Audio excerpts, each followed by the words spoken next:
2022-yil 4-dekabr, yana savolimiz 14-misolga mana. Mana shu ko'rsatkichni tinglama nechta haqiqiy ildizga ega degan savol ekan. Ko'rinishdan qiyin-a? Oson o'rgataman, qara. Xo'p, buni yozib olamiz birinchi mana. 3 ko'paygan. Mana bu 4 darajasida x bo'lyapti, to'g'rimi? 2 darajasida 2x deyman.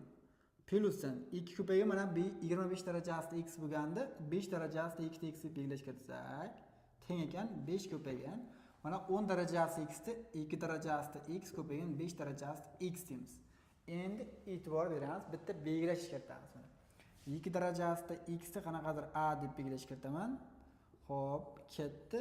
Keyin 5 darajasida x da qanaqadir b deb belgilash kiritaman. Bo'ldi. Endi e'tibor beramiz mana.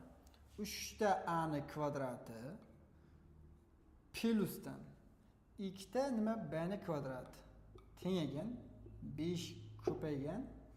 Xo'p, a ko'paygan b ekan.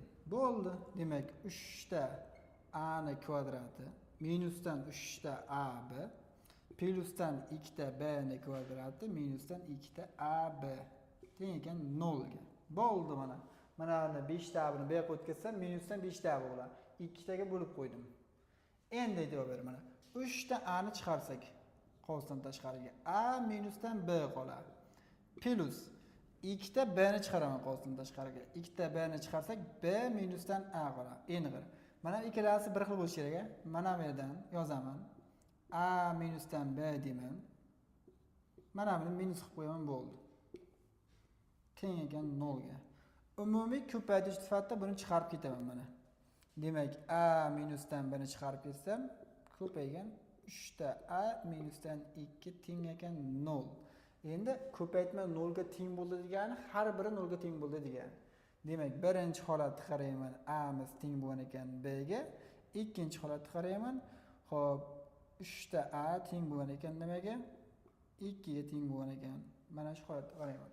Demak, a miz b ga teng bo'lsa mana, bu bunga teng bo'lgan ekan. Demak, 2 darajasida x teng bo'lgan ekan 5 darajasida x ga.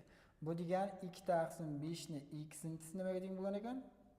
1 ga teng bo'lgan ekan. Endi mana shu 1 ni e'tibor beramiz. Mana 1 ni 2 taqsim, xo'p, 5 ni 0-inchisi qilib olsam, mana 2 taqsim 5 0-inchisi 1 ga teng bo'ladi. Asoslar bir xil bo'lyapti. Tashlab yuboradigan bo'lsak, u holda ko'rsatkich nima bo'lib qoladi? X teng 0 ga kelib chiqadi.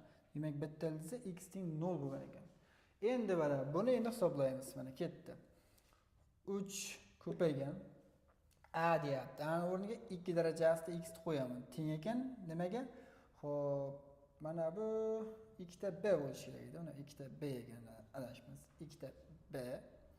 Endi teng ekan 2 ta b ga. 2 ko'paygan b ni o'rniga 5, mana 5 darajasida x olib qo'yamiz. 5 darajasida x.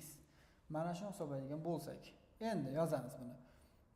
2 taqsim 5 ni x-inchisi teng ekan 2 taqsim 3 ga. Bu yerdan biz x topib qo'ysak, u holda logaritm 2 taqsim 5 asosga ko'ra 2 taqsim 3 bo'lgan ekan. Bo'ldi. Demak, bu ham yechim hisoblanadi. Demak, mana ikkita ildizi bo'lgan ekan. Bizga aytyapti, tenglama nechta haqiqiy ildizga ega degan savol ekan mana. Xo'p, ikkita chiqdi. Demak, ikkita degan javobni qaraymiz, S javobga mos kelar ekan. Bo'ldi. Shu bilan 14-savolimiz o'z nihoyasiga yetdi.